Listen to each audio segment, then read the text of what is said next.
Sampai perkenalkan, nama saya Dona Ceciliana dengan NIM 23101048 dari kelas 3/4 semester 4. Baik, di sini saya akan membahas resumé pertemuan 4 saya, yaitu misi Katolik pada masa kolonial Belanda. Nah, misi Katolik pada masa kolonial Belanda di Indonesia memiliki dinamika yang cukup kompleks karena dipengaruhi oleh kebijakan politik Belanda sendiri.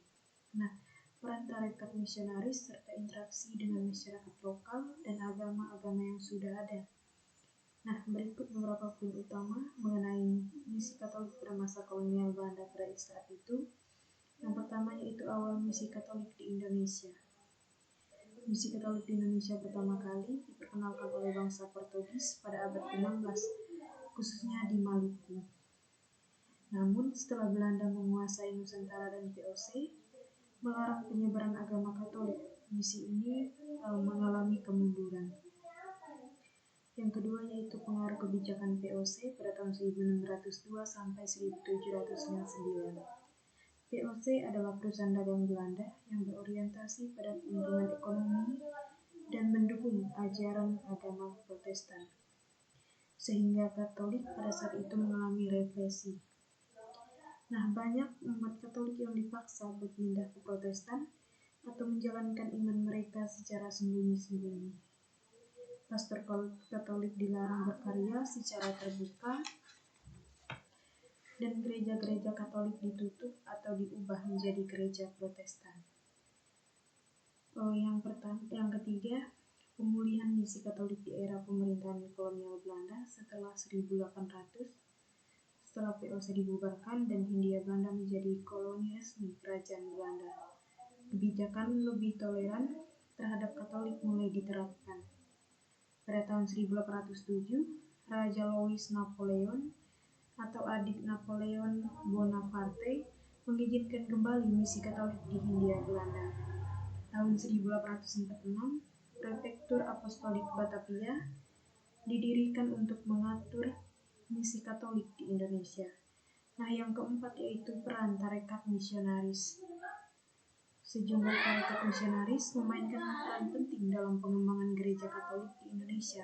Antara lain, yang pertama yaitu Serikat Yesus atau Jesuit, aktif di Jawa, Sumatera, dan Kalimantan. Societas Verbi Divini atau SPD, fokus di wilayah Nusa Tenggara dan Kalimantan. Kongregasi Misi atau CM, Lazaris, mengembangkan pendidikan dan pastoral di berbagai daerah. Yang selanjutnya Misionaris Hati Kudus atau MSC, aktif di Papua dan Maluku. Yang kelima yaitu kontribusi misi Katolik. Pendidikan, yaitu mendirikan banyak sekolah-sekolah Katolik yang masih eksis hingga sekarang, seperti sekolah-sekolah yang dikelola oleh Bruderan dan Susteran. Yang selanjutnya itu kesehatan, pendirian rumah sakit dan klinik untuk melayani masyarakat tanpa memandang agama. Yang selanjutnya pemberdayaan sosial, membantu masyarakat dalam bidang pertanian, ekonomi, dan sosial melalui berbagai program kemanusiaan. Yang keenam yaitu tantangan misi Katolik. Resistensi dan pemerintah kolonial, terutama pada awal periode VOC. Persaingan dengan Protestan yang lebih mendapat dukungan dari Belanda. Interaksi dengan agama-agama lokal, khususnya Islam yang telah lebih dahulu berkembang di berbagai wilayah.